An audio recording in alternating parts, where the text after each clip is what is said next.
योगेन चित्तस्य पदेन वाचां मलं शरीरश्च वैद्यकेन योपाकरोक्तं प्रवरं मुनीनां प्राञ्जलिरानतोऽस्मि। जिन्होंने योग के माध्यम से चित्त की शुद्धि, व्याकरण के माध्यम से वाणी की शुद्धि और आयुर्वेद के माध्यम से शरीर काया की शुद्धि, शरीर के रोगों का निवारण किया है, उन मुनियों में श्रेष्ठ पतंजलि मुनि को मैं हाथ जोड़कर प्रणाम करती हूँ। सुप्रभात। आज सभी लोग हम लोग यहाँ इकट्ठे हुए हैं 12वां अंतर्राष्ट्रीय योग दिवस मनाने हेतु, सेलिब्रेट करने हेतु। विषय पर आने से पहले मैं अपना इंट्रो पहले दे देती हूँ। मैं गरिमा एज अ योग इंस्ट्रक्टर बीएचयू में कार्यरत हूँ। बीएचयू बनारस हिंदी यूनिवर्सिटी बनारस वाराणसी में कार्यरत हूँ। मैं अपना सौभाग्य समझती हूँ कि मुझे यह आज मंच मिला है जिसके माध्यम से हम सभी एक साथ एक मंच पर योग जानकारी और गतिविधियों को जानेंगे। योग हमारी सनातनी धरोहर है जिसे आगे बढ़ाने का प्रयास हम सभी को साथ में मिलकर एकजुट होकर करना है। इस क्षेत्र में आने का प्रोत्साहन मुझे मेरे पिता के माध्यम से मिला। मेरे पिता अंतर्राष्ट्रीय योग जगत ख्याति योग के प्रति योगदान दिए। उन्होंने अपने संपूर्ण जीवन को योग के प्रति समर्पित कर दिया।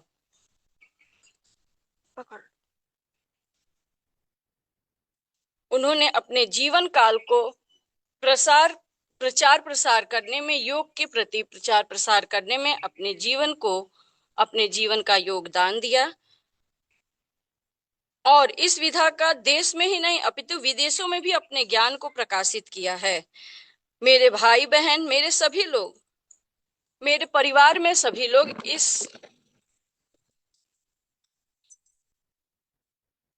इस योग विधा से जुड़े हुए हैं और सौभाग्य की बात कि हमारे हस्बैंड भी योग के as a professor central Sanskrit university Lucknow में कार्यरत हैं। योग हमारे पूर्वजों की धरोहर है जिसे हमें आगे मिलकर बढ़ाना है, आगे इसके प्रति कार्य करना है और इसको बढ़ाते हुए योग की सभी विधाओं को अपनाते हुए अपने शरीर, अपने मन, अपनी काया को स्वस्थ, संतुष्ट, समृद्धशाली बनाना है। योगा हमारे पूर्वजों की धरोहर है। जैसा कि मैंने बताया, योगा हमें देता है, न कि हमसे कुछ लेता है। योगा हमें देता है, न कि हमसे कुछ लेता है। योगा हमें देता किस प्रकार है? योगा हमें मन की शुद्धि देता है। योग करने से मन शुद्ध होता है, शरीर शुद्ध करता है। जब शरीर शुद्ध रहेगा तो ऑटोमेटिक हमारा मन शुद्ध हो जाएगा। जब शरीर ही शुद्ध नहीं हो रहेगा, शरीर में ही अनेकों प्रकार की व्याधियां उत्पन्न होंगी, तो मन शुद्ध होने का कोई कारण ही नहीं बनता है, कोई विचार ही नहीं आता है कि हाँ, हमारा मन शुद्ध है। योग हमें जीवन जीने की कला सिखाता है। योग का केवल शारीरिक और आध्यात्मिक ही नहीं बल्कि व्यावसायिक रूप में भी योगदान है। तो इसीलिए हम कह रहे हैं कि योग हमें केवल और केवल देता है, हमसे कुछ लेता नहीं है। योग केवल हमारा समय लेता है। समय क्या लेता है? वो भी हमें सकारात्मक ऊर्जा के रूप में प्रदान करता है। योग के करने के पश्चात जो हमारे शरीर में एनर्जी उत्पन्न होती है तो वो हमें सकारात्मक ऊर्जा के रूप में प्रदान होती है। तो इसीलिए हम कहते हैं कि एज अ पॉजिटिव योग हमें देता है, न कि कुछ लेता है।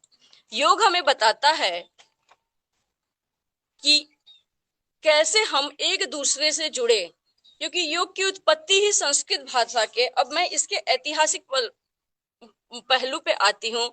योग की उत्पत्ति संस्कृत भाषा की युज धातु से हुई है, जिसका अर्थ होता है जुड़ाव, जोड़ना, एक दूसरे को जोड़ना, आत्मा का परमात्मा से जुड़ना, शारीरिक मानसिक सामंजस्य बनाए रखना। योग के महर्षि योग के प्रणेता महर्षि पतंजलि कहते हैं, योगश्च चित्त वृत्ति निरोध, अर्थात चित्त की वृत्तियों का निरोध करना ही योग है। चित्त की वृत्तियों से तात्पर्य, अभी हम लोग यहाँ बैठे हुए हैं, आज संडे है, सभी का मूड फ्री है, आज किसी को, किसी महिला को कार्य का टेंशन नहीं है। बट डेली के लाइफ में क्या होता है, हम यहाँ अपने मंच पे बैठे रहते हैं, कार्य कर रहे होते हैं, बट हमारा दिमाग ऑटोमेटिक रहता है कि बच्चे स्कूल जाएंगे, हस्बैंड ऑफिस जाएंगे, उनके लिए नाश्ता बनाना है, उनके लिए खाना तैयार करना है। तो ऐसी स्थिति में वही चित्त की वृत्तियां चंचल होती हैं।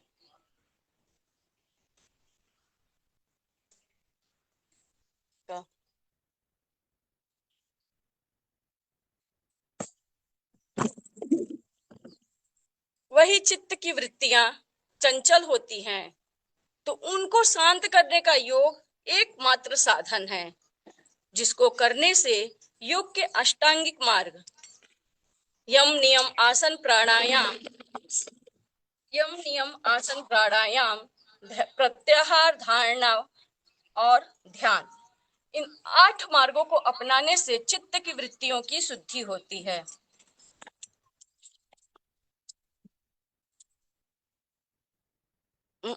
कट हो गई। योग मन और शरीर को सक्रिय करता है, जैसा कि आज का थीम है योगा फॉर हेल्दी एजिंग, यानी योग को अपनाते हुए हमें एक स्वस्थ दृष्टिकोण की तरफ, स्वस्थ की तरफ आगे बढ़ना है। कैसे बढ़ना है, जब तक हम योग करेंगे नहीं, कैसे बढ़ेंगे।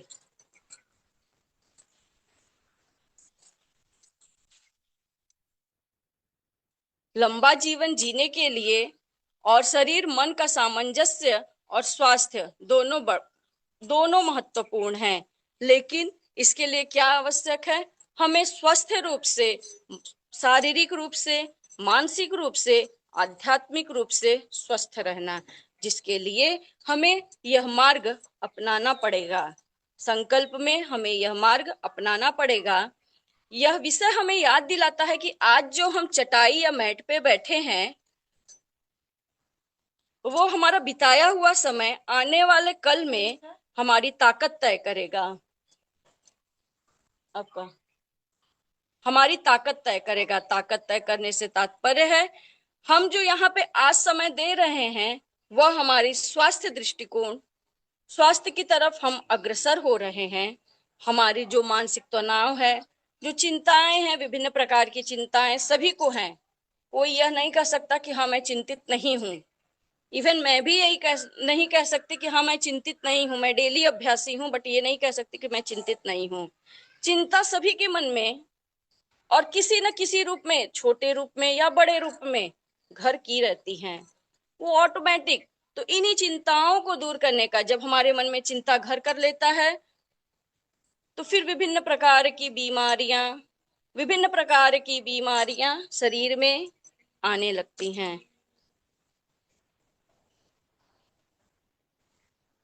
तो यही जो चटाई पे मैंने बताया कि आज जो यहाँ पे हम समय व्यतीत कर रहे हैं, इस प्लेटफॉर्म के माध्यम से जो समय यहाँ पे व्यतीत कर रहे हैं, वह हमारी ताकत तय करती है। आज की दौर में लंबी जीवन जीना ही उचित नहीं है, सबसे बड़ी बात नहीं है।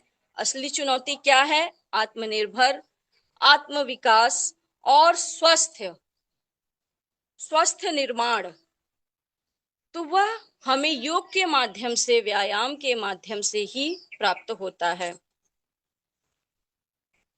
बल्कि बुढ़ापे में भी आत्मनिर्भर और निरोगी काया के साथ जीवन जीना ही असली चुनौती है। एक वृद्ध व्यक्ति है और वह किसी का सेवा नहीं ले रहा है, अपनी सारी कार्यों को निर्विघ्नता पूर्वक स्वयं से कर रहा है, तो उसने इस चुनौती को पार किया है। तो इसीलिए योग को हमें अपनाते हुए इस दृष्टिकोण को आगे बढ़ाना है। योग हमारे जीवन का सबसे बेहतरीन हेल्थ इंश्योरेंस कह सकते हैं। शारीरिक रूप से सक्रिय रहने से हमारे मस्तिष्क के स्वास्थ्य में सुधार होता है, हमारा वजन नियंत्रित होता है, हड्डियां और मांसपेशियां मजबूत होती हैं और रोजमर्रा की गतिविधियों को करने से हमारी क्षमता में सुधार होता है। योग केवल व्यायाम नहीं है, बल्कि यह शरीर, मन, आत्मा का संतुलन स्थापित करने का मार्ग है। नियमित योग करने से हमारे शरीर की रोग प्रतिरोधक क्षमता बढ़ती है, मानसिक तनाव कम होता है और हमारे जीवन में अनुशासन और सकारात्मक ऊर्जा का आगमन होता है। योग के प्रणेता महर्षि पतंजलि द्वारा रचित योग सूत्र में सबसे पहला सूत्र ही है अथ योगा अनुशासनम। अर्थात जब हम अपने जीवन में डिसिप्लिन में नहीं रहेंगे, अनुशासन में नहीं रहेंगे, तो जीवन को आगे कैसे निर्वहन करेंगे? Without discipline no life. तो एक डिसिप्लिन, एक अनुशासन, यह हमें सिखाता है। योग के माध्यम से हम यह सीखते हैं कि हम कैसे डिसिप्लिन में आए, कैसे अनुशासन में रहकर अपने जीवन का निर्वहन स्वस्थ दृष्टिकोण को देखते हुए शारीरिक रूप से, मानसिक रूप से और आध्यात्मिक रूप से करें। अच्छा, नेक्स्ट, अब हमें कोई यह बताएगा कि योग 21 जून को ही क्यों मनाते हैं? Any guess? कोई बताएगा 21 जून को क्यों मनाते हैं? चलिए। हम्म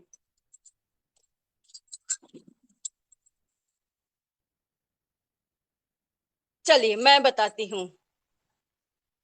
भौगोलिक दृष्टिकोण से आज के दिन उत्तरी गोलार्ध में सबसे लंबा दिन होता है। हम लोग उत्तरी गोलार्ध पे रहते हैं। उत्तरी गोलार्ध जो है वह सबसे लंबा दिन होता है और योग हमें दीर्घायु बनाता है। इसीलिए आज का दिन सर्वोपरि है योग दिवस के लिए। इसके बाद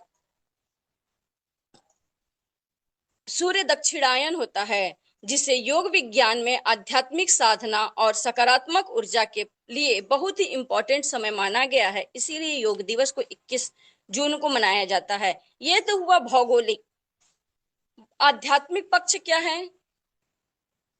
भारतीय परंपरा के अनुसार आदि योगी भगवान शिव ने इसी दिन दक्षिणायन की शुरुआत में मानव जाति को योग का ज्ञान दिया था। विभिन्न जो हमारे पुराण, हमारे ग्रंथ, हमारी स्मृतियां हैं, उनमें यह लिखित है, इनमें यह लिखित है कि भगवान शिव ने जब दक्षिणायन का शुरुआत हुआ था, तभी मानव जाति को योग का ज्ञान प्रदान किया था। और तीसरा सबसे इंपॉर्टेंट रोल आज के युग में जो योग दिवस मनाने के लिए प्रेरित सबसे ज्यादा किया, वो हमारे माननीय प्रधानमंत्री नरेंद्र मोदी जी ने सितंबर 2014 में संयुक्त राष्ट्र महासभा में 21 जून को योग दिवस घोषित करने का प्रस्ताव पारित किया था। पारित नहीं किया था, प्रस्ताव रखा था। इसके बाद दिसंबर 2014 में 177 देशों के, जो संयुक्त राष्ट्र संघ में सम्मिलित देश हैं, 177 देश, उनके समर्थन से इस तिथि को आधिकारिक रूप से अंतर्राष्ट्रीय योग दिवस के रूप में मंजूरी दी गई थी। चलिए, यह तो हो गया हमारा योग के प्रति थोड़ी सी जानकारी। योग में अगर आप जानकारियां लेना स्टार्ट करेंगे तो ये तो मतलब बिल्कुल माइक्रो जानकारी है, मैंने कुछ नहीं बताया आज। तो इसीलिए अब मैं अपनी वाणी को विराम देते हुए योग के अष्टांगिक मार्ग के अभ्यास हेतु आगे बढ़ते हैं। सभी लोग मेरे साथ आंख बंद करेंगे, दोनों हाथों को जोड़ेंगे, प्रणाम अवस्था में आएंगे, नमस्कार मुद्रा में। आंखों को बंद रखेंगे और मेरे साथ दोहराएंगे। धीरे धीरे कोशिश करेंगे, दोहराएंगे। ओम संगच्छध्वं संवदध्वं संवो मनांसि जानताम देवा भागम यथा पूर्वे संजनाना उपासते। यह ऋग्वेद का मंत्र है।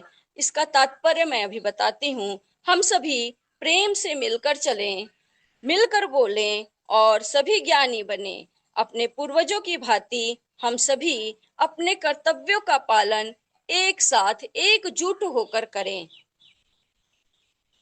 तो इस मंच, आप सभी लोग इस मंच का धन्यवाद करिए, इस मंच का अभिवादन करिए कि हमें एक साथ मिलकर एकजुट होकर यह इस कला को आगे बढ़ाने हेतु, प्रोत्साहन देने हेतु यह मंच प्राप्त हुआ है। हमारा यह क्लब हमें यह समय दिया है, हमें यह टाइम दिया है। चलिए अब सभी लोग अपने जगह पे खड़े हो जाएंगे।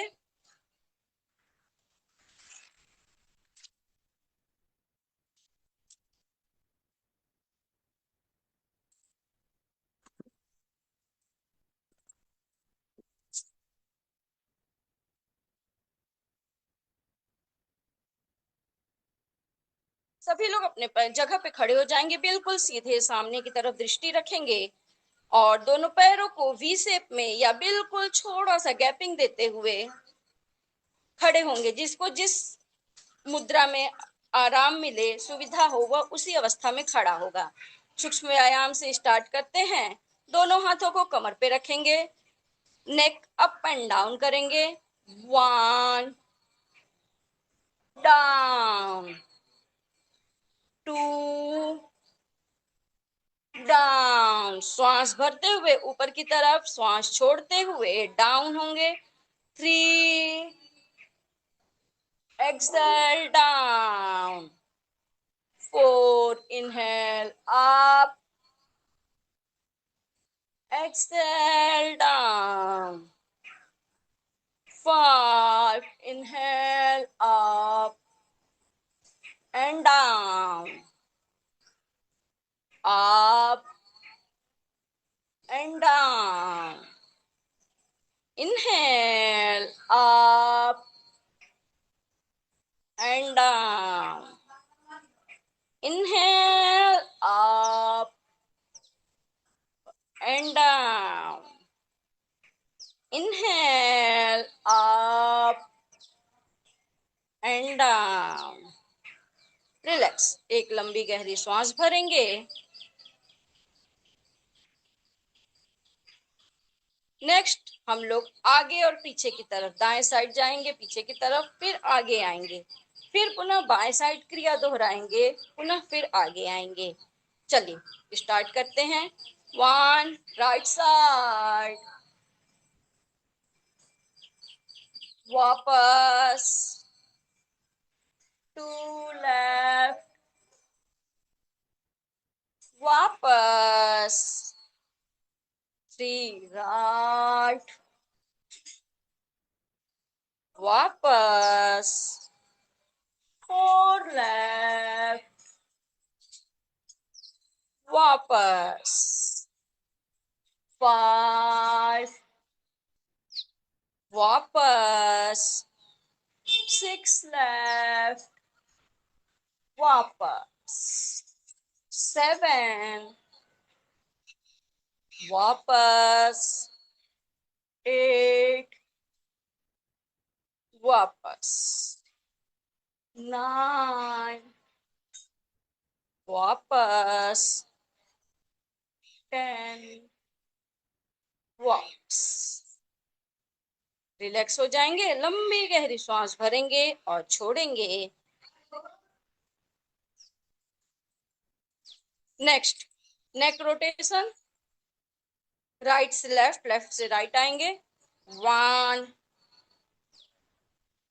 To, three, four, five,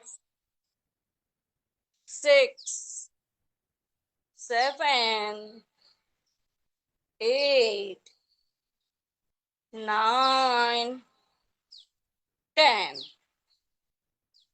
reverse में 10, 9, 8, 7, 6, 5, 4, 3, 2, 1। रिलैक्स, लंबी गहरी श्वास। नेक्स्ट, स्कंद संचालन का अभ्यास करेंगे। दोनों हाथों को सामने फैलाएंगे, फोल्ड करते हुए अपने दोनों हाथों के पंजों को अपने कंधों पर रखेंगे, देन रोटेट करेंगे। 1, 2, 3, 4, 5, 6, 7, 8, 9, 10। Anti clockwise 10, 9, 8, 7, 6, 5, 4, 3, 2, 1। रिलैक्स, लंबी गहरी श्वास। नेक्स्ट, दोनों हाथों को लॉक करेंगे, नेक के पीछे अपने गर्दन के पीछे रखते हुए श्वास छोड़ते हुए आगे की तरफ दोनों कोहनी को, दोनों एल्बो को आपस में टच करेंगे, देन श्वास छोड़ते हुए फैलाएंगे। श्वास भरते हुए 1, 2, 3, 4, 5, 6, 7, 8, 9, 10। रिलैक्स, लंबी गहरी श्वास। नेक्स्ट, जानु संचालन का अभ्यास करेंगे। दोनों हाथों को सामने की तरफ फैलाएंगे, एक लंबा गहरा श्वास भरेंगे और छोड़ेंगे, फिर पुनः कुर्सीनुमा स्थिति बनाएंगे। इसको हम लोग उत्कट आसन भी कहते हैं और इससे घुटनों का अब एक्सरसाइज होता है, तो इसीलिए इसको जानु संचालन भी कहते हैं। जानु मीन्स, जानु संस्कृत वर्ड है जिसका अर्थ होता है घुटना। चलिए, कुर्सीनुमा स्थिति बनाएंगे। दोनों सभी लोग घुटने पर, सभी लोग घुटने पर, पैर के पंजे जमीन से सटे हुए, लंबी गहरी श्वास भरेंगे, पुनः वापस। इसको 10 बार अभ्यास करेंगे सभी लोग। चलिए मिलकर करते हैं।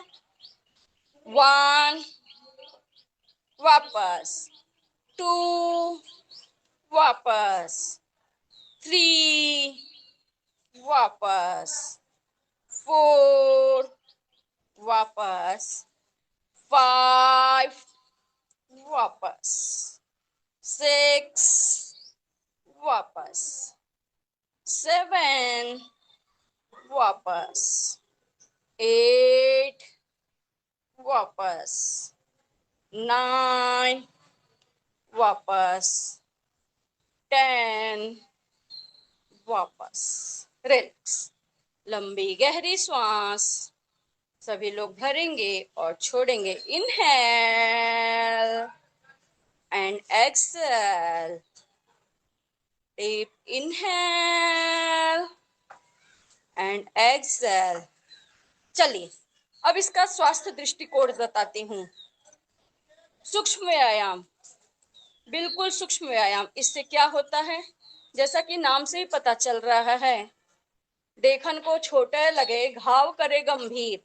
अर्थात यह भले छोटे छोटे छोटे, इनको हम अपने दैनिक जीवन में कभी भी कर सकते हैं जब हमें समय मिला। सूक्ष्म व्यायाम का मेन रोल, जैसे हम सोते हैं, सोते सोते कभी होता है, सबके साथ होता होगा, अचानक से नेक ये दब जाती है, तकिए के हिस्से से पेन होता है। दैनिक जीवन में हम लोग सभी लोग, कोई इस समय स्क्रीन से कोई दूर नहीं है। इवन अब बच्चा पैदा भी हो रहा है तो भी वो स्क्रीन पे ही आ जा रहा है। तो ऐसी स्थिति में दिन भर जो हम स्क्रीन पे, लैपटॉप पे, कंप्यूटर पे लगे रहते हैं, तो हमारी ये मांसपेशियां जो गले की, गर्दन के पीछे की रीढ़ की हड्डी है और गर्दन से रिलेटेड जितनी भी मतलब ये मांसपेशियां हैं, इसको करने से आप लोग खुद ही स्वयं से आज कर रही हैं, इसको डेली आप लोग करिए, आप लोग को स्वयं से महसूस होगा अंतर। तीसरा, आजकल महिलाओं में सबसे ज्यादा यह देखने को मिल रहा है गठिया की प्रॉब्लम, अर्थराइटिस। वह जोड़ों में, गठिया की प्रॉब्लम में विशेष क्या होता है, जोड़ों जोड़ों में दर्द होता है।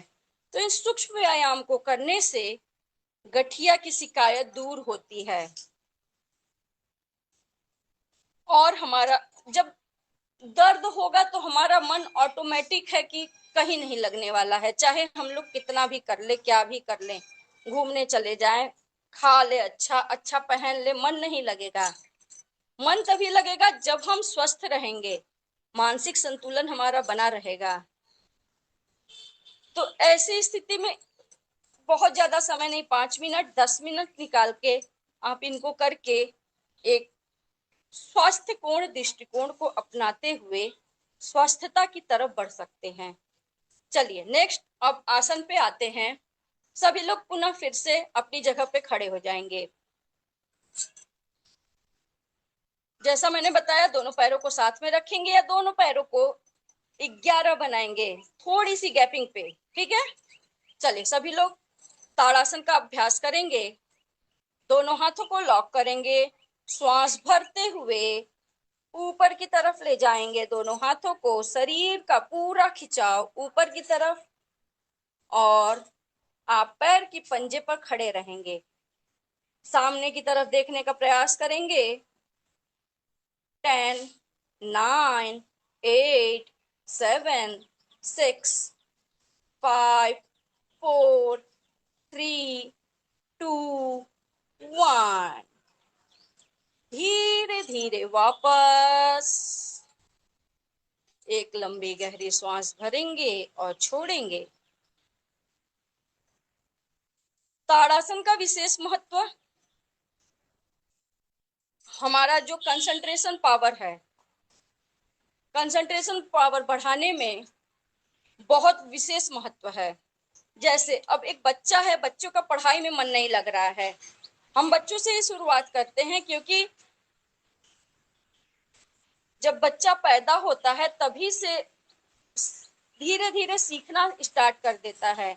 तो वही जब एक एज आती है बच्चों को पढ़ने लिखने की, 5 साल के बाद, तो ऐसी स्थिति में हमको उन बच्चों को जरूर कराना चाहिए, जिससे उनका कंसंट्रेशन पावर बढ़ेगा और वो अपनी सहभागिता पढ़ाई के क्षेत्र में, खेल के क्षेत्र में, हर क्षेत्र में दे पाएंगे। क्योंकि एक बच्चा ही भविष्य का निर्माण करता है, निर्माण करता होता है। एक बच्चे के स्वास्थ्य पे ही भविष्य का निर्माण टिका हुआ है। हम लोग भी पैदा होते ही इस उम्र में नहीं आ गए, धीरे धीरे धीरे धीरे बढ़े हैं और धीरे धीरे अपने योगदान को इस समाज के प्रति, इस पड़ोस पास पड़ोस समाज, स्कूल कॉलेज सबके प्रति दिए हैं। तो आत्म बल का, कंसंट्रेशन पावर डेवलप होना बहुत जरूरी है। चलिए नेक्स्ट हम लोग आते हैं वृक्षासन की तरफ। सभी लोग राइट लेग उठाएंगे, बिल्कुल थाइस के पास रखेंगे,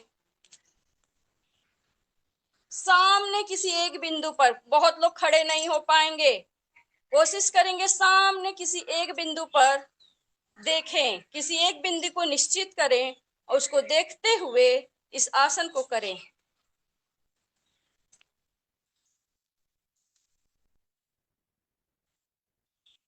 दोनों हाथ जोड़ते हुए, श्वास भरते हुए ऊपर की तरफ। 10, 9, 8, 7, 6, 5, 4, 3, 2, 1। चलिए इसी को आगे बढ़ाते हुए वापस आएंगे, दूसरे पैर से फिर से दोहराएंगे।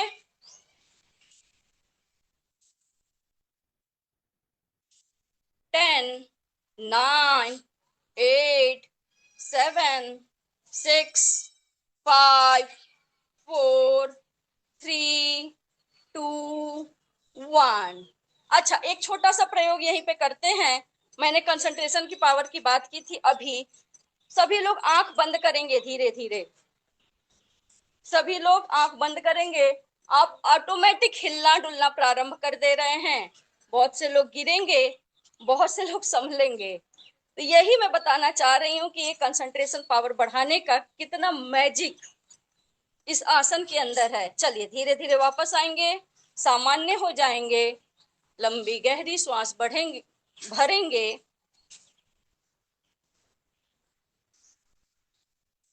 नेक्स्ट हम पादहस्तासन का अभ्यास करेंगे। पुनः अपनी जगह पे खड़े हो जाएंगे, दोनों हाथ श्वास भरते हुए ऊपर की तरफ, श्वास छोड़ते हुए सामने की तरफ झुकने का प्रयास करेंगे। आंखों को जमीन की तरफ रखेंगे, दृष्टिकोण जो हमारा है, दृष्टि वो जमीन की तरफ रहेगा। और 10 सेकेंड होल्ड करेंगे। 10 9 8 7 6 5 4 3 2 1। धीरे धीरे वापस रिलैक्स। पाद हस्तासन। इस आसन का प्रयोग हम लोग विशेषतः पेट की चर्बी कम करने के लिए करते हैं। पेट की चर्बी, कॉन्स्टिपेशन की प्रॉब्लम जिनको हो, या गैस की समस्या। देखिए, पेट को ही आकाश कहा गया है। हमारा शरीर पंचभूतों से बना हुआ है, जिसमें आकाश पेट को कहा गया है। तो जब हमारा ये आकाश स्वस्थ रहेगा, तभी स्वस्थ मन का, स्वस्थ शरीर का, स्वस्थ काया का निर्माण होगा। तो इसीलिए पादहस्तासन को दैनिक जीवन में जरूर करना चाहिए। नेक्स्ट हम लोग त्रिकोण आसन करेंगे। सभी लोग अपने मैट पे दोनों पैरों को खोलेंगे। जिस साइड भी आप लोग देखिए, अपने स्पेस को देखते हुए आगे पीछे थोड़ा हो जाइए। दोनों पैरों को खोलते हुए राइट हैंड ऊपर की तरफ उठाएंगे, लेफ्ट को धीरे धीरे पैर के पंजे के पास लाने का प्रयास करेंगे और दृष्टि हमारी ऊपर की तरफ होगी। अपने दाएं हाथ के अंगूठे को, हथेलिए को देखने का प्रयास करेंगे। सभी लोग 1 2 3 4 5 6 7 8 9 10। धीरे धीरे वापस आएंगे, लंबी गहरी श्वास भरेंगे। एक। नेक्स्ट दूसरे साइड से दोहराएंगे अभ्यास को। श्वास भरते हुए left hand up and go to right side. 10 9 8 7 6 5 4 3 2 1। वापस रिलैक्स, लंबी गहरी श्वास। त्रिकोण आसन के अभ्यास से क्या होता है, हमारे जो साइड की चर्बी होती है, आजकल जेंट्स में भी बढ़ने लगी है, लेडीजों की तो बढ़ती ही बढ़ती है ऑब्वियसली, बच्चे होने के बाद तो बिल्कुल बढ़ती है। तो इस आसन को करने से साइड की चर्बी, पेट की चर्बी आगे से और साइड से कम किया जा सकता है। चलिए वापस अपनी जगह पे पुनः धीरे से आकर बैठेंगे।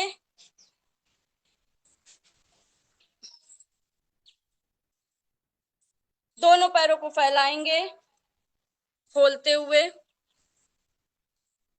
पुनः राइट लेग फोल्ड करते हुए लाएंगे पास में, लेफ्ट को, दोनों को भद्रासन का अभ्यास करेंगे। चल 10 सेकेंड तक इसी अवस्था में बने रहेंगे।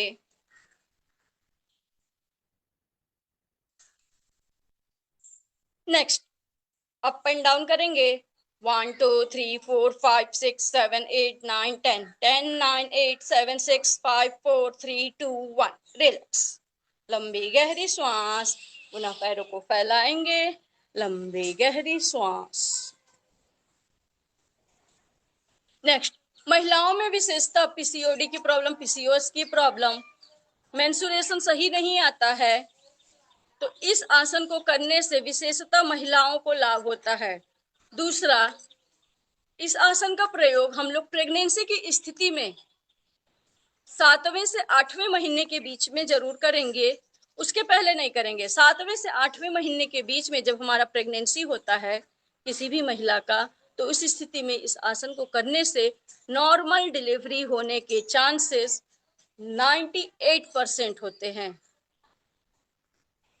बाकी किसी को मेडिकल इशू हो सकता है, हेल्थ इशू के कारण वो हो सकता है कि ऑपरेशन की स्थिति में जाए, बट 98% चांस है इस आसन को करने से। जब आप 7वें से 8वें महीने के बीच में इसको स्टार्ट करती हैं तो नॉर्मल डिलीवरी होने की। चलिए नेक्स्ट हम आएंगे वज्रासन में। दोनों पैरों को फैलाए हुए, राइट लेग फोल्ड करते हुए अपने नितंब के नीचे रखेंगे, लेफ्ट को पुनः वापस वैसे ही लाएंगे उसी अवस्था में। दोनों हाथों को अपने घुटनों पर रखेंगे और मेरुदंड बिल्कुल सीधा, आपका स्पाइन बिल्कुल सीधी, बिल्कुल सीधे बैठने का प्रयास करेंगे।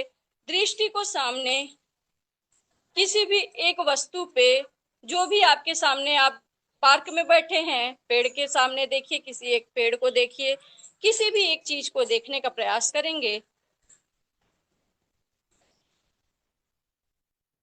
10 सेकंड तक इसी अवस्था में बने रहेंगे।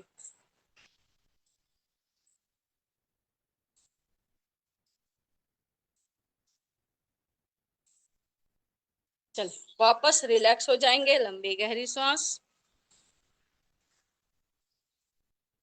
नेक्स्ट, वज्रासन का जैसा कि मैंने पिछले क्लास में भी बताया था कि यह एकमात्र ऐसा आसन है जिसको हम खाना खाने के बाद भी कर सकते हैं।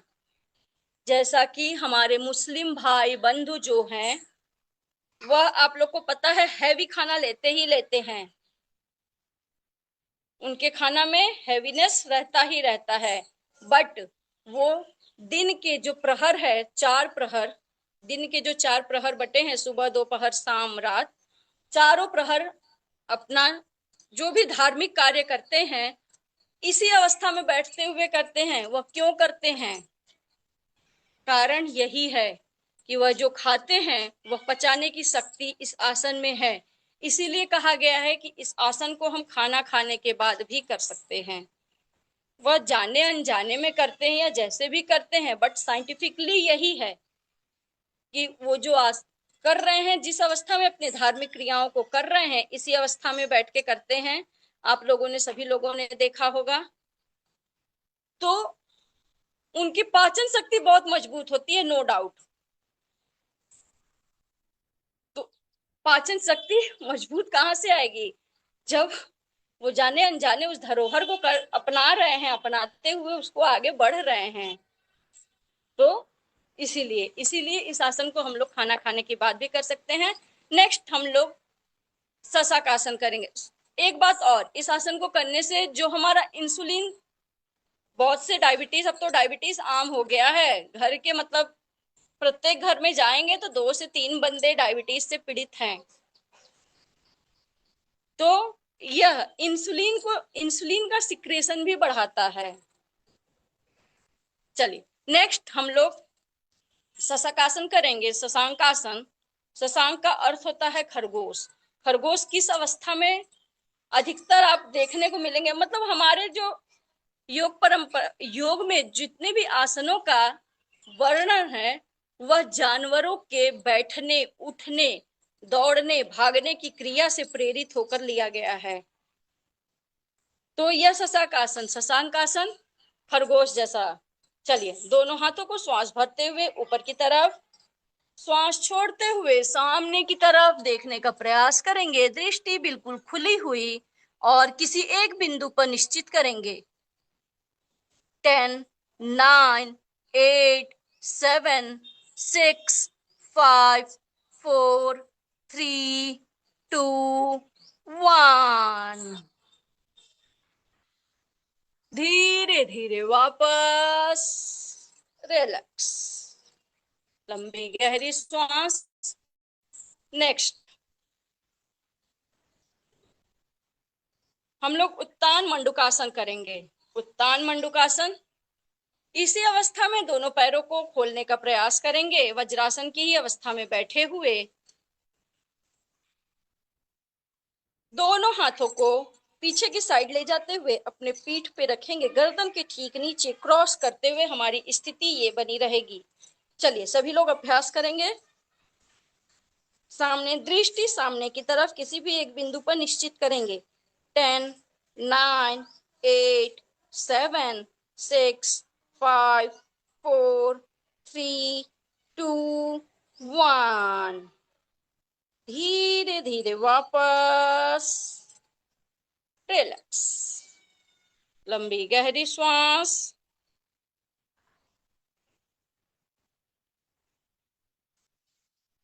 धीरे धीरे अपने पैरों को खोलेंगे। कोई भी हड़बड़ाहट में, जल्दी के चक्कर में पैरों को नहीं खोलेगा, धीरे से पैरों को खोलेगा। पहले राइट लेग आगे लाएंगे, पुनः लेफ्ट। नेक्स्ट वक्रासन का अभ्यास करेंगे। अपने लेफ्ट लेग को फोल्ड करेंगे, राइट लेग उठाएंगे, उठाते हुए अपने लेफ्ट लेग के साइड में लाने का प्रयास करेंगे और लेफ्ट हैंड को पीछे पीठ कमर पे रखने का प्रयास करेंगे। ठीक, 1, 2 और अपने दाएं साइड पीछे की साइड देखने का प्रयास करेंगे। 1, 2, 3, 4, 5, 6, 7, 8, 9, 10। वापस। लंबी गहरी श्वास। पैर को पुनः फैलाएंगे और इसी क्रिया का अभ्यास हम दूसरी साइड से करेंगे।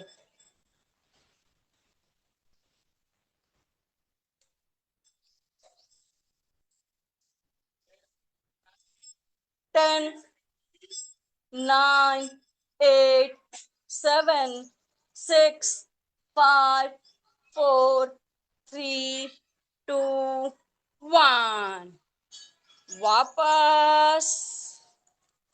लंबी गहरी श्वास भरेंगे, छोड़ेंगे।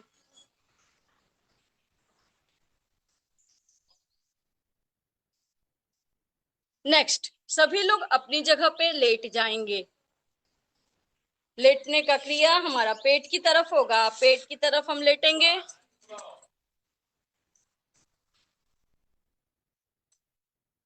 और मकर आसन का अभ्यास करेंगे। दोनों हाथों को लॉक करेंगे। मकरासन करने की दो विधि है। एक, लॉक करके बिल्कुल आसान तरीके से दोनों हाथों को फैलाते हुए लेट जाएंगे, दोनों हाथों पे अपने ठुड्डी को रखेंगे। दूसरा, जिसको इसमें अब मतलब शांति मिल रही है, सुविधा है, वो ये कर सकता है। दूसरा, दोनों पैरों को उठाएंगे, अप एंड डाउन पीछे से करेंगे। देखिए अभी तक जो आपने किया है उससे जो भी थोड़ी बहुत बहुत ज्यादा थकावट अभी नहीं हुई है, जो भी थकावट हुई है इसमें देखिए आप करिए, आपको बहुत शांति मिलेगी।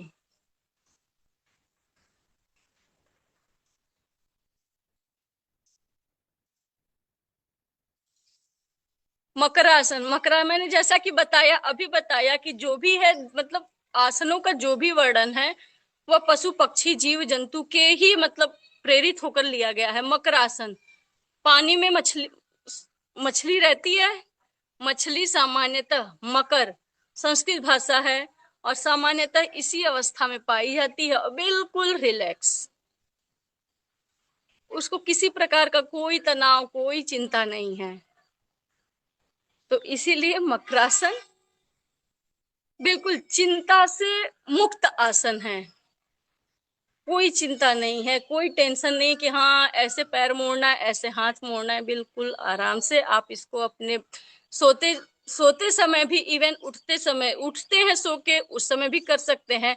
सोने जा रहे हैं, दिन भर की थकावट, जो भी कार्य क्षेत्र, जो भी कार्य से संबंधित है, घर में महिलाओं को घरेलू कामों से संबंधित होती है, नो डाउट उनका भी योगदान पुरुषों के साथ साथ नहीं, पुरुषों से बढ़कर है। क्योंकि महिलाएं घर संभाल रही हैं तभी पुरुष बाहर संभाल रहे हैं। अगर पुरुषों के ऊपर जिम्मेदारी आ जाए घर संभालने की मैं ये नहीं कहती कि नहीं संभाल पाएंगे, बट इफ बट की स्थिति है। चलिए इस टॉपिक को अभी छोड़ते हैं, नेक्स्ट आगे बढ़ते हैं। भुजंगासन। भुजंग मतलब होता है सांप, कोबरा। कोबरा पोज करेंगे, दोनों हाथों को बिल्कुल साइड में रखेंगे, अपने कंधे के पैरों को बिल्कुल सीधा फैलाएंगे, दोनों पैर आपस में सटे हुए रहेंगे बिल्कुल इस स्थिति में, और फैलाएंगे सभी लोग। श्वास भरते हुए अपने शरीर का आधा भाग, चेस्ट के ऊपर का भाग ऊपर की तरफ उठाते हुए ऊपर की तरफ देखेंगे। बिल्कुल आपके पेट के एरिया में, विशेषतः नाभि के साइड में, नाभि में आपको पिंच की तरह दर्द महसूस हो रहा होगा। यह कोबरा पोज है, भुजंगासन सर्प से प्रेरित होकर लिया गया है। दिन भर जो हम अपना समय, वापस आएंगे धीरे धीरे, दिन भर जो हम अपना समय देते हैं कार्य में, तो किसी भी प्रकार का कार्य, कभी ना कभी हमारे शरीर में तनाव उत्पन्न होता है। तनाव से तात्पर्य कभी झटके से कमर में दर्द होता है, कभी नेक एरिया में दर्द होता है। आजकल साटिका वगैरह की दिक्कत बहुत चली हुई है, तो ऐसी स्थिति में इस आसन का प्रयोग करने से विशेषतः लाभ मिलता है। चलिए एक बार पुनः इस अभ्यास को दोहराएंगे। दोनों हाथों को फिर से कंधा के समानांतर रखेंगे, पैरों को पीछे से सटा हुआ रखेंगे, धीरे धीरे श्वास भरते हुए ऊपर की तरफ। 10, 9, 8, 7, 6, 5, 4, 3, 2, 1। वापस लंबी गहरी श्वास।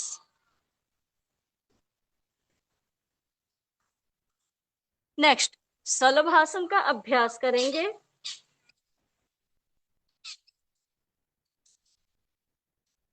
दोनों हाथों को अपने पैर के नीचे, अपने नितंब के नीचे रखने का प्रयास करेंगे। दोनों हाथों को अपने थाई के नीचे रखेंगे, आगे से सिर का हिस्सा ऊपर की तरफ उठाएंगे और पीछे से दोनों पैरों को उठाने का प्रयास करेंगे।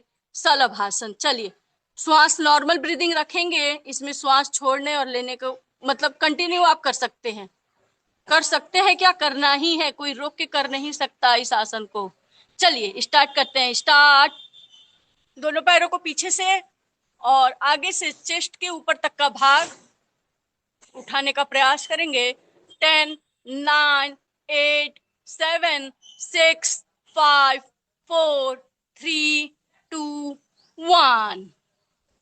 रिलैक्स। लंबी गहरी श्वास।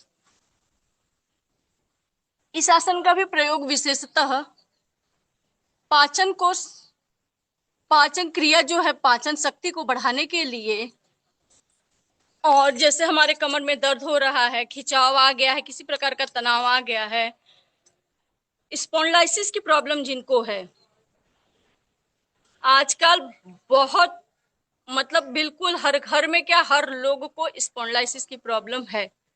मोबाइल यूज कर रहे हैं, टीवी यूज हो रहा है, स्क्रीन यूज हो रहा है, जो भी यह कर रहा है उसको यह प्रॉब्लम होना ही होना है, यह निश्चित तौर पे आवश्यक है। तो ऐसी स्थिति में आप अपने दैनिक जीवन का कुछ पल, कुछ समय निकाल के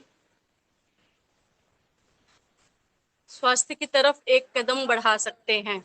चलिए नेक्स्ट, अब पीठ के बल सभी लोग लेट जाएंगे और जैसे जैसे मैं करूंगी या जैसे जैसे मैं बोलूंगी उसी का अनुसरण करते हुए आप लोग करिएगा, क्योंकि अब मैं नहीं देख पा रही हूँ, मैं नहीं देख पाऊंगी कि आप लोग कैसे कर रहे हैं। ठीक है, तो आप लोग बिल्कुल मेरा अनुसरण करिएगा।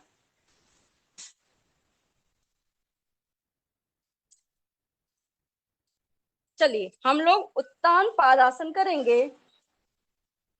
दोनों हाथों को कमर की सीध में रखेंगे, बिल्कुल सीधा। लंबी गहरी श्वास लेंगे और दोनों पैरों को साथ में ऊपर उठाने का प्रयास करेंगे 60 डिग्री। 10, 9, 8 7 6 5 4 3 2 1। रिलैक्स। लंबी गहरी श्वास। एक बार फिर से दोहराएंगे। 10 9 8 7 6 5 4 3 2 1। रिलैक्स। लंबी गहरी श्वास। आज बहुत से ऐसे लोग होंगे जो आज बहुत से ऐसे लोग होंगे जो पहला दिन इस आसन को कर रहे होंगे, तो जरूर निश्चित तौर पे आपके दोनों पैर उठे तो जरूर होंगे, बट कपकपी के साथ आपके पैरों में कपकपी उत्पन्न हुई होगी। एक बार ये हो रहा होगा, पेट से नीचे के एरिया में आपको इतना दर्द उत्पन्न हुआ होगा कि आपको बस ये लगा होगा कि 2 ही सेकंड में इसको नीचे रख दे, पैर उठाए नहीं। चलिए अब अर्धहलासन का अभ्यास करेंगे। दोनों हाथों को कमर की सीध में रखते हुए दोनों पैरों को पुनः श्वास भरते हुए उठाएंगे 90 डिग्री। 10 9 8 7 6 5 4 3 2 1। धीरे धीरे वापस।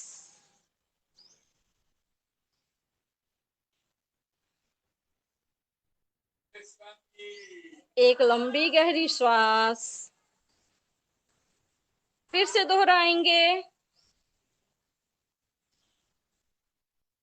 90 डिग्री सभी लोग धीरे धीरे उठाएंगे। 30 60 90 पे आएंगे। 10 9 8 7 6 5 4 3 2 1। धीरे धीरे वापस। इसको अर्धहलासन कहते हैं। अर्धहलासन हल्का समझ रहे हैं, मतलब जो किसान खेत जोतते हैं तो वही हल उसी को कहते हैं हलासन। उसी से प्रेरित होकर यहाँ पे वो किया है। हल के माध्यम से ही खेत की जुताई बुआई होती है। तो यह शरीर जो है जो भी हम खा रहे हैं पी रहे हैं, तो उसकी जुताई बुआई यानी जठराग्नि को पाचन क्रिया का सबसे महत्वपूर्ण जो पाचन शक्ति को बढ़ाता है, पचने में खाना जो भी हम खाना खाते हैं उसको पचने में सहायक करता है, वह है जठराग्नि। तो ये जठराग्नि को बढ़ाता है। जब जठराग्नि हमारी अच्छी रहेगी तो ऑटोमेटिक इंसुलिन सिक्रेशन अच्छा होगा, ऑटोमेटिक हमारे आंत अच्छे कार्य करेंगे और ऑटोमेटिक हम स्वस्थ रहेंगे। जब हमारा पेट स्वस्थ है, सभी बीमारियां पेट से होकर ही आती हैं, क्योंकि पेट को आकाश कहा गया है। जब हमारा आकाश स्वस्थ रहेगा, वही आकाश में जब बारिश होती है तो बारिश एक समय तक अच्छी लगती है, बट जब ज्यादा बारिश होने लगती है तो ये होता है कि क्यों इतना किच्चा किच्ची हो गया है। तो वही बात है कि जो भी हम खाते हैं, तो जो भी फास्ट फूड लेते हैं तो वो एक समय तक अच्छा लगता है, वो उसको मतलब कैलोरी उसमें इतनी होती है कि उसके बाद उसको पचाना मुश्किल होता है। तो वही इस आसन को करने से पाचन शक्ति हमारी मजबूत होती है। चर्बी, जो पेट की चर्बी बढ़ती है, वह चर्बी को घटाने का कार्य करता है। नेक्स्ट हम लोग सेतु बंधासन करेंगे। दोनों पैरों को फोल्ड करेंगे। जिससे हो पाएगा वो करेगा, जिससे नहीं हो पाएगा वो केवल फोल्ड करके रखेगा। अपनी कैपेसिटी के अनुसार प्रयास जरूर करेंगे। दोनों हाथों को दोनों पैरों के एड़ी को पकड़ेंगे और कमर का हिस्सा उठाते हुए, नितंब का हिस्सा उठाते हुए 10 सेकेंड होल्ड करेंगे। 10 9 8 7 6 5 4 3 2 1। रिलैक्स। लंबी गहरी श्वास। यह भी पाचन शक्ति को मजबूत करता है यह आसन। और दूसरा, हमारे कमर में हमारे, जैसा कि मैं बता रही हूँ, बार बार बता रही हूँ, उस पॉइंट की तरफ बार बार मैं इंगित कर रही हूँ कि जब भी हम कोई कार्य करते हैं तो जो तनाव कमर कमर एरिया में, नेक एरिया में, रीढ़ की हड्डी में जो भी उत्पन्न होता है उसको धीरे धीरे करके संतुलित करता है। संतुलित करने से तात्पर्य है कि उसको दूर करने का प्रयास करता है। चलिए एक बार फिर से अभ्यास दोहराएंगे पुनः। 10, 9, 8, 7, 6, 5, 4, 3, 2, 1। रिलैक्स, लंबी गहरी श्वास। दोनों पैरों को सीधा खोलेंगे, दोनों हाथों को बिल्कुल फ्री स्थिति में, शवासन की स्थिति में रखते हुए लेट जाएंगे। आंखों को बंद रखेंगे।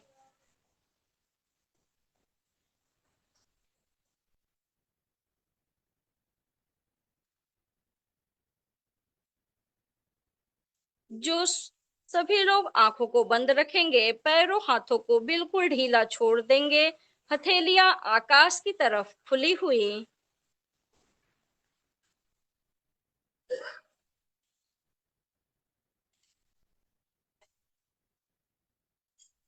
श्वास प्रश्वास की गतिविधि जो हमारे शरीर में हो रही है उसको महसूस करते हुए उसको देखने का प्रयास करेंगे।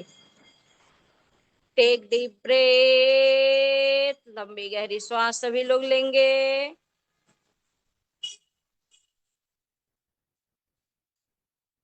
Excel, deep breathing. आप डीप ब्रीदिंग करेंगे, लंबी गहरी श्वास लेंगे तो आपका पेट ऑटोमेटिक गुब्बारे की तरफ फूलेगा। सभी लोग एक साथ डीप ब्रीदिंग।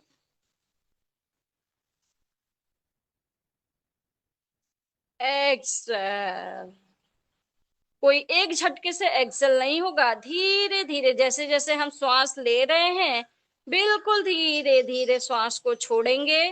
कोई भी झटके से श्वास लेने और छोड़ने की प्रक्रिया को नहीं करेगा।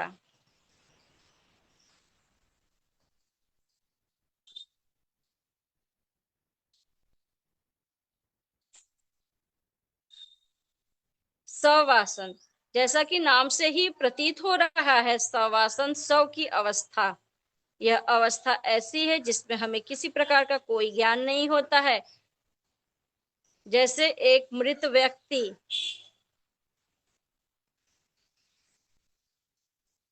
तो यह ध्यान केंद्रित करने के लिए, और दूसरा रिलैक्स।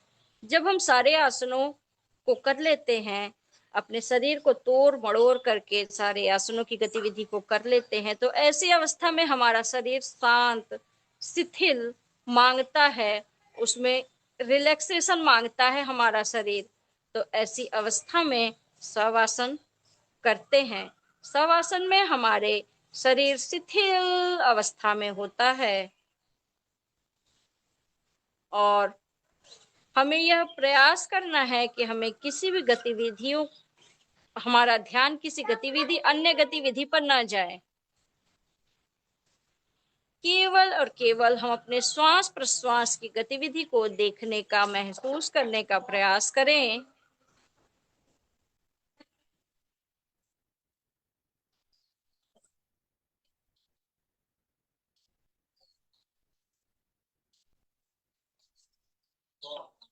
धीरे धीरे दोनों पैरों को आपस में सटाएंगे, आपस में लाएंगे। दोनों हाथों को कमर के पास लाएंगे, अपने बाएं करवट हो जाएंगे। बाएं करवट होते हुए धीरे से उठने का प्रयास करेंगे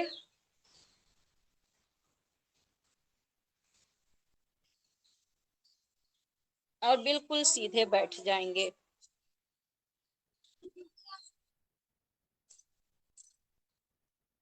इस क्रिया को, शवासन, मैंने उठने की विधि बताई। उठते बहुत से लोग उठते कैसे हैं, जल्दी सीधे एकदम सीधी अवस्था में उठ जाते हैं। ये अवस्था बहुत खतरनाक अवस्था होती है। खतरनाक इन द सेंस कि ऐसी अवस्था में झटका आता है।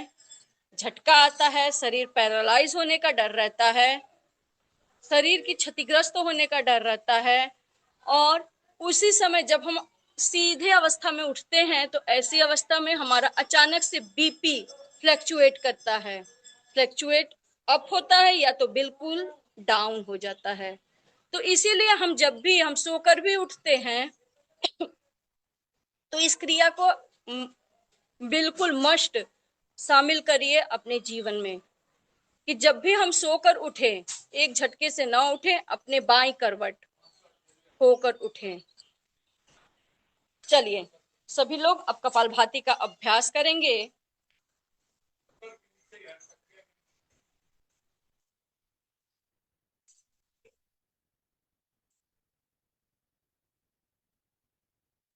श्वास को सभी लोग बाहर की तरफ निकालेंगे। जो श्वास हम निकाल रहे हैं वह कार्बन डाइऑक्साइड अर्थात हमारे शरीर की जितने भी टॉक्सिन है वह बाहर की तरफ हमको थ्रो आउट करना है।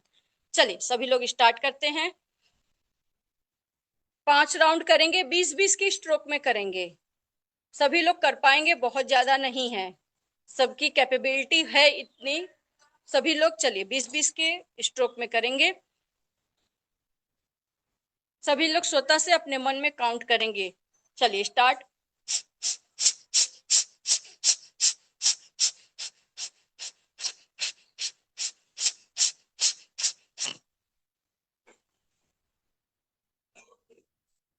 लंबी गहरी श्वास। दूसरी आवृत्ति को लंबी गहरी श्वास होने के पश्चात पुनः दोहराएंगे।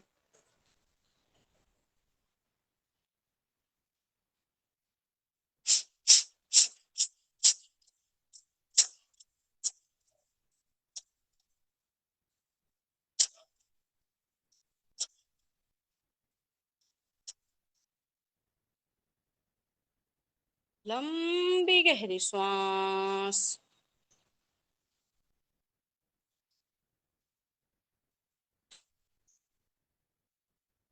तीसरी आवृत्ति दोहराएंगे।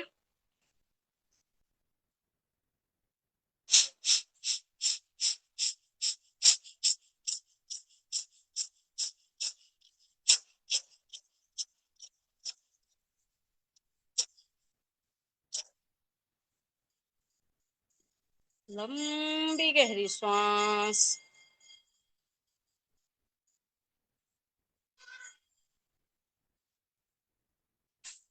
चौथी आवृत्ति दोहराएंगे।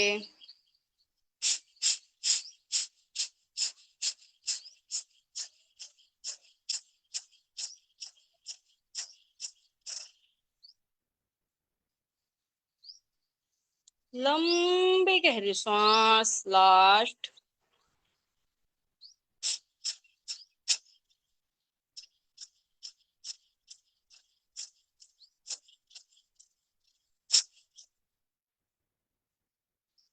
रिलैक्स। लंबी गहरी श्वास।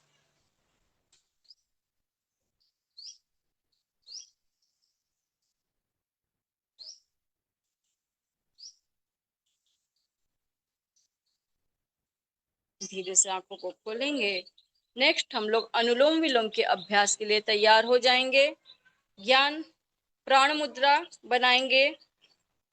अंगूठे को फोल्ड करते हुए दोनों उंगली को दबाते हुए लास्ट की दोनों उंगलियां अनामिका सॉरी कनिष्ठ अनामिका और कनिष्ठा, आपकी जो लास्ट उंगली है छोटी उंगली और उसके बगल वाली उंगली को खोले हुए अपने नाक पे रखने का रखेंगे।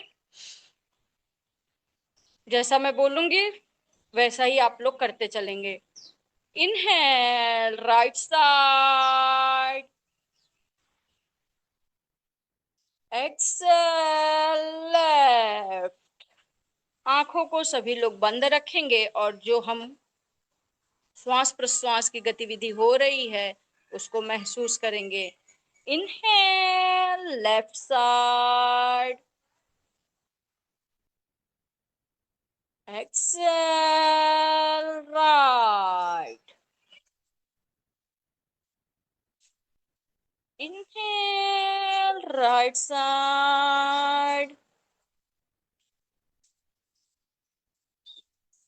Excel left. Inhale left. Exhale right. Inhale, right. Exhale, left. Inhale, left. Exhale, right. Inhale, right. Exhale, left. Relax. लंबी गहरी सांस.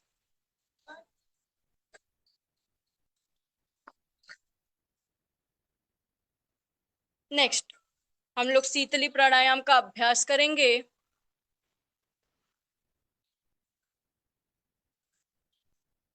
सभी लोग योग मुद्रा में बैठ जाएंगे. अपनी जीभ को बाहर निकालेंगे. सभी लोग जीभ को निकालते हुए जीभ को फोल्ड करेंगे. सब लोग मुझे देख पा रहे हैं? सभी लोग फोल्ड करेंगे जीभ को. जीभ को फोल्ड करते हुए श्वास को अंदर की तरफ बिल्कुल धीरे धीरे खींचना है और श्वास बाहर की तरफ. जब आप अंदर की तरफ खींचेंगे तो आपको गर्दन की एरिया में, आपके नेक एरिया में ऑटोमेटिक शीतलता. शीतली का मतलब ही है ठंडा. आपको खुद ही ठंडक यहाँ पे महसूस होगा. चलिए हमारे साथ अभ्यास करते हैं.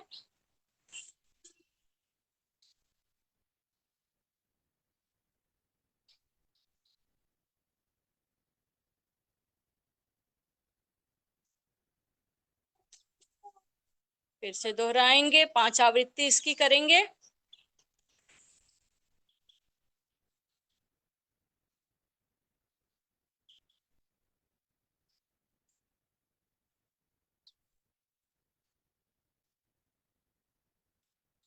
पुनः दोहराएंगे.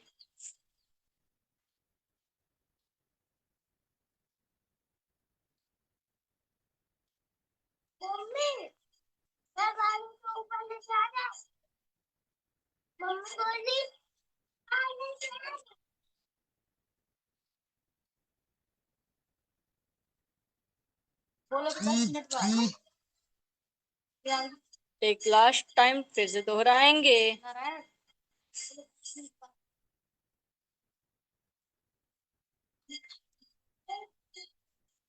10 मिनट बाद.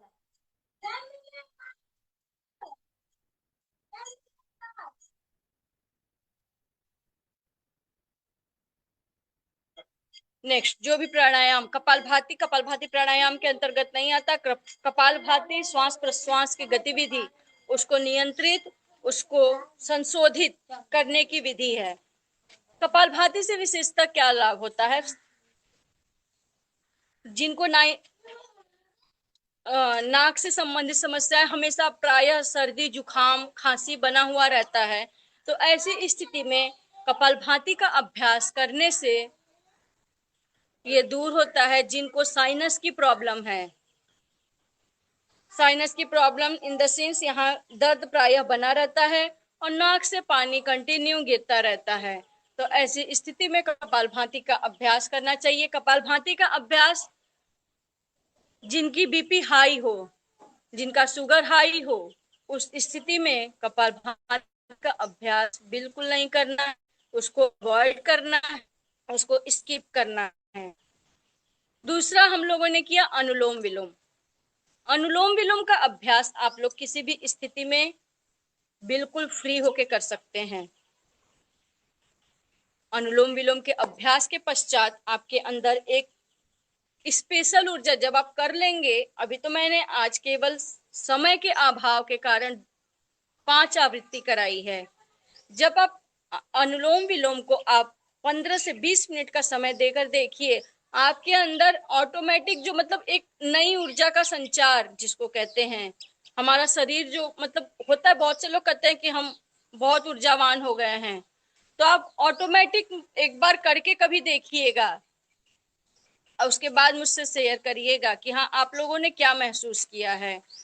दूसरा, जब हमारा बीपी हाई हो, बीपी लो हो, ब्लड प्रेशर हाई लो हो, शुगर की प्रॉब्लम जिनको हो, जिनको हार्ट की प्रॉब्लम हो, जिनकी पाचन शक्ति अच्छी नहीं होती, ऐसी स्थिति में अनुलोम विलोम करने से लाभ मिलता है। नेक्स्ट हम लोगों ने किया शीतली प्राणायाम। शीतली प्राणायाम का अभ्यास प्रायः गर्मी के दिनों में ही करना चाहिए। ठंडक के दिनों में शीतली प्राणायाम का अभ्यास करने से हमको खांसी जुखाम की समस्या बनी रहती है। शीतली प्राणायाम का इसीलिए अभ्यास गर्मी के दिनों में ही करना चाहिए। जैसा कि मैंने बताया, आज का दिन सबसे लंबा होता है, सबसे गर्मी भरा हुआ होता है, तो ऐसी स्थिति में शीतली प्राणायाम, आप किसी गर्म जगह पे चले जाइए। गर्म जगह इन द सेंस कि 10 मिनट 15 मिनट 20 मिनट के लिए लाइट कट जाए।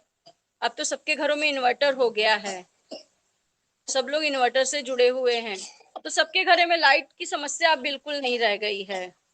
जो गांव क्षेत्र से आते हैं, तो उस साइड अभी गांव में अभी इतना डेवलप नहीं हुआ है, तो इस चीज का अभाव गांव के क्षेत्र में अभी देखने को मिल रहा है। फिर भी कभी कभी भी आप गर्मी महसूस कर रहे हो, तो ऐसी स्थिति में शीतली प्राणायाम का अभ्यास करने से आपके अंदर शीतलता आपको खुद से महसूस होगी, स्वयं से महसूस होगी।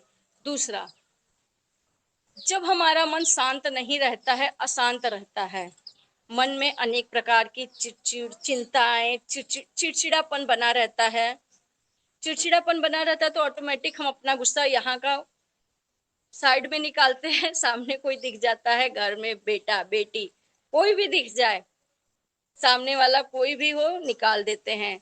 तो वो ऐसा क्यों होता है? जब हमारा मन स्वस्थ नहीं रहता है, हमारा शरीर स्वस्थ नहीं रहता है, तो चिड़चिड़ापन बना रहता है। तो उस चिड़चिड़ेपन को दूर करने के लिए हम शीतली प्राणायाम का अभ्यास जरूर करते हैं। नेक्स्ट, अब हम लोग भ्रामरी प्राणायाम का अभ्यास करेंगे। भ्रामरी प्राणायाम का अभ्यास हम लोग जिनको हार्ट की प्रॉब्लम है विशेषतः, वो लोग नहीं करेंगे, बाकी सभी लोग कर सकते हैं।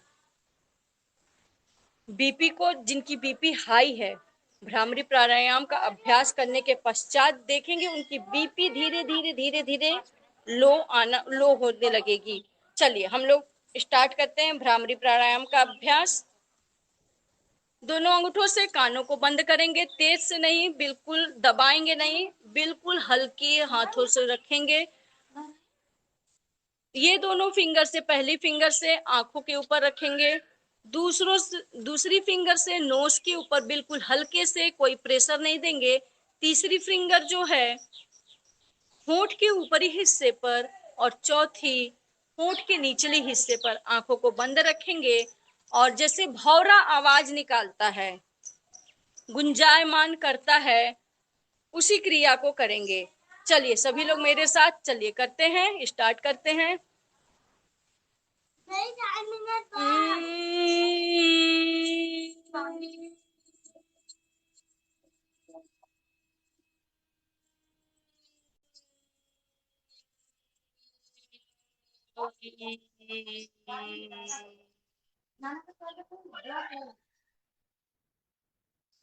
लंबी गहरी सांस भरेंगे, फिर से दोहराएंगे।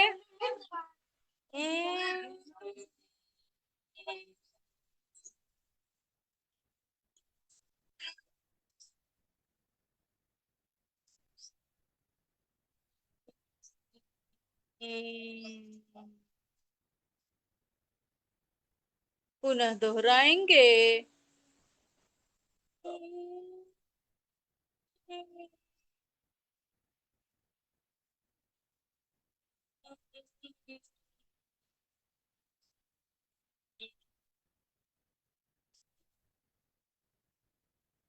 पुनः दोहराएंगे।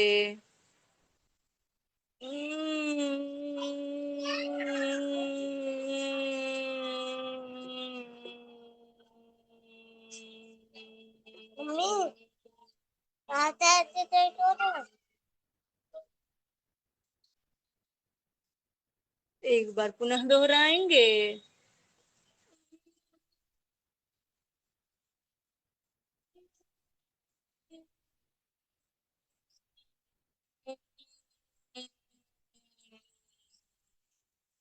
आंखों को बंद रखते हुए रिलैक्स अवस्था में आ जाएंगे, रिलैक्स मोड में आ जाएंगे। हाथों को हटा लेंगे वहां से, अपने घुटने पर रखते हुए ज्ञान मुद्रा में बैठेंगे, आंखों को बंद रखेंगे और ध्यान करेंगे।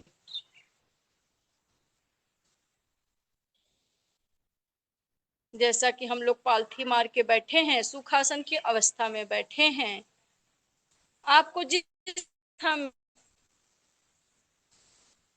आराम मिला हो, सुखासन, पद्मासन, वज्रासन, किसी भी अवस्था में बैठ जाएंगे, आंखों को बंद रखेंगे, हाथ को ज्ञान मुद्रा में रखेंगे।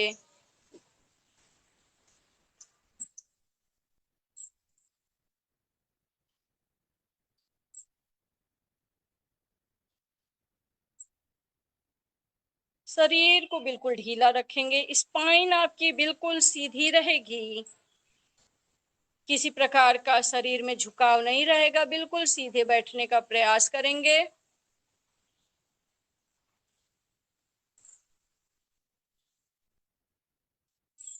बिना किसी विशेष पर ध्यान देते हुए दोनों ऐब्रो के बीच में, जहां महिलाएं बिंदी लगाती हैं, आज्ञा चक्र जहां पे होता है, वहां पे ध्यान केंद्रित करने का प्रयास सभी लोग करेंगे।